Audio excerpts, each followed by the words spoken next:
បាទសួស្តីបងប្អូនអរគ្នាថ្ងៃនេះខ្ញុំបង្ហាញបងប្អូនអរគ្នាពីកន្លែងក្របចុចនេះដែលគេហៅថា Assistive Touch នៅក្នុងទូរស័ព្ទដៃ iPhone អញ្ចឹងបើទូរស័ព្ទបងប្អូនទាំងអស់គ្នាអត់មានអាហ្នឹងទេ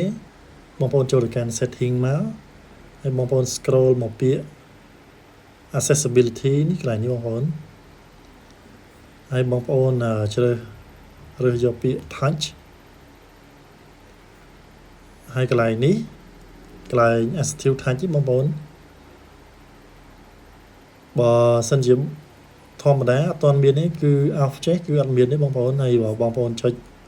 on គឺវាចេញមកហើយបងប្អូននេះហើយត្រង់កន្លែងហ្នឹងបងប្អូនចុចលើវាមួយវាមានទូរស័ព្ទដៃបងប្អូនបើយើងអាច copy របស់ខ្ញុំហើយកន្លែងត្រង់ចំណុចហ្នឹងយើងអាចធ្វើការ customize បានបងប្អូន scroll មកចុចពាក្យកន្លែង customize top level menu នេះអញ្ចឹងត្រង់ក្របនីមួយបងប្អូនអាចដាក់តាមចំណង់ចំណូលចិត្តរបស់បងប្អូនបានឥឡូវខ្ញុំឧទាហរណ៍កន្លែងនេះកន្លែង volume up នេះខ្ញុំចង់ដាក់ទៅជាអីផ្សេងវិញបានទៅជាខ្លះដូចកន្លែងនេះបងប្អូនអាចមើលមួយទៅតាមចំណង់ចំណូលចិត្តរបស់បងប្អូនឧទាហរណ៍ត្រង់កន្លែង screenshot នេះដូចគ្នា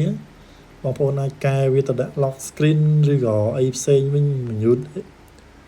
វិញក៏បានដែរតាមចំណង់ចំណូលចិត្តរបស់បងប្អូនអរគ្នាអញ្ចឹងវីដេអូនេះខ្ញុំសូមបង្ហាញបងប្អូនត្រឹមហ្នឹងហើយចាំជួបគ្នានៅវីដេអូក្រោយបានសូមអរគុណសូមជម្រាបលាបាទ